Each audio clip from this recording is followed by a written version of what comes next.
Hi Pangya, good morning! Magluluto po tayo ng soup ngayon. Papakitaan ko po kayo kung paano po ako gumawa ng soup dito. Ito po, binili po ng aking amo. Chinese herb po siya na soup. Yan po, isang pouch. Saka, ito po sipod. Dinagdagan niya lang po kagabi. Pinababad niya po sa akin kagabi ito. Yan. Tapos, balat po ng dalandan. Binabad ko rin po. Tapos, ito po, 1 kilong buto-buto na may laman.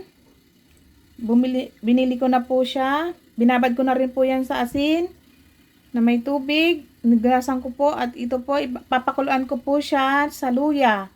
Yan, start na po tayo Pangyaw kung paano po ako magluto ng soup dito sa aking employer. Ayan na po Pangyaw, malinis na po ang ating ingredients for the soup. Malinis na po yung baboy, yung herbs, yung balat po ng dalandan, at sipod. Magpakulo na po tayo ng tubig na mainit para po ilagay po natin na ang ating for soup.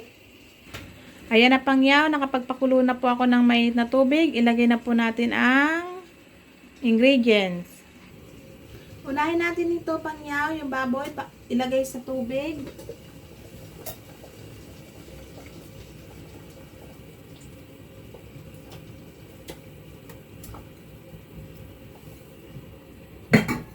Ito, sipod.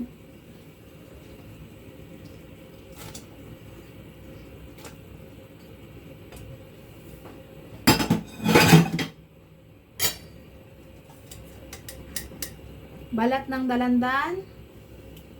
Nililinis po yung balat ng dalandan. Binababad muna po yun sa tubig bago po ilagay sa soup. Yan na po, ilagay na po natin yung herbs. Chinese herbs.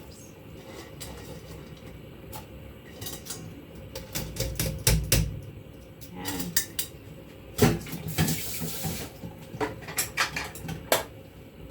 Haluin po natin.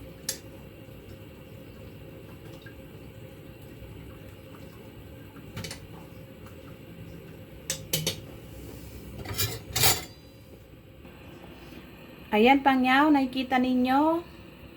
Ganyan po siya. Pakuluan po natin siya ng 1.5 oras bago po natin lagyan ng asin. Tapos okay na po siya, luto na po siya. Ganyan lang po ako mag-soup dito sa aking employer. Long soup po ang tawag dyan. Pakukuluan ko lang po siya sa mahinang apoy. Okay po? Huwag nyo pong lalagyan ng sobrang daming tubig kasi baka po umapaw. Ganyan lang po ang nilagay kong tubig. Tansyahan nyo lang po kung ilan po yung tubig nyo ilalagay. Ito po yung ginagawan ko para sa soup.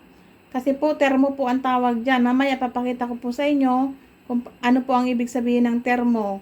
Yan po ang ginagawan ko ng soup. Nilulutuan ko po pag ako po nagsusup dyan. Kasi umaga po ako nagsup ngayon, ilalagay ko po yan. Pag napakuluan ko na po siya ng 1 oras kalahati, ilalagay ko po yan doon sa termo. Then, iinitin ko na lang po siya ng hapon. Ganyan po ako mag-soup dito pag long soup.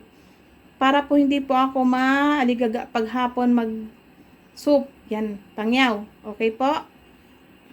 Ayan na Pangyaw. 1.5 oras ko po siya pinakuluan. Check po natin. Tingnan nyo po. Ayan.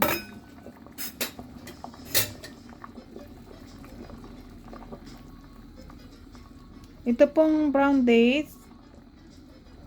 Yan. Pirisin nyo po yan para manamis-namis yung lasa ng sabaw.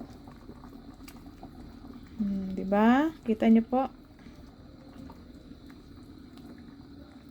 Yan, okay na po siya. Luto na yan. Pero mamaya po, papakuluan ko pa rin po siya ng 30 minutes. Para po, maglasa na po siya. Maglasa yung asin. Kasi last ko po ilalagay yung asin. Yan, okay na po yan. Ilalagay na po natin Pangyaw sa termo.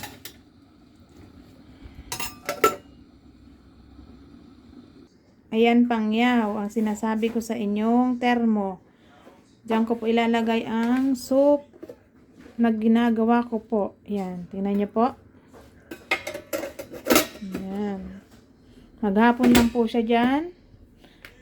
Pag mag-i-start na po ako magluto ulit, Painitin ko po siya ng 30 minutes. Ilagyan ng asin.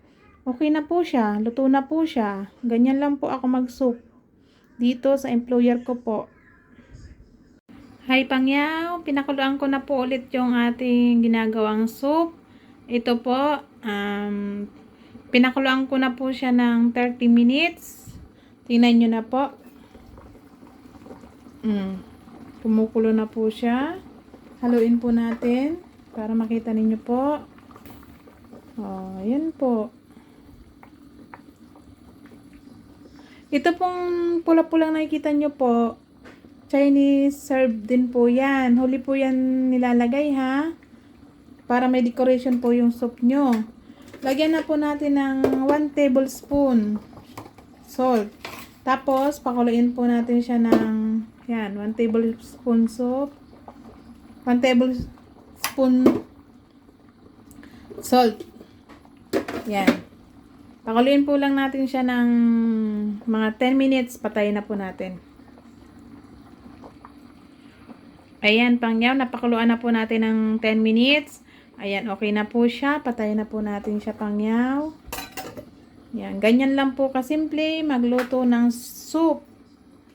Chinese soup. Yan. Okay na po. Bye-bye, Pangyaw! Isa na naman pong menu ang ating nagawa. Salamat po sa inyong panonood. Sana po magustuhan nyo po ang ating menu na pinakita ko po sa inyo.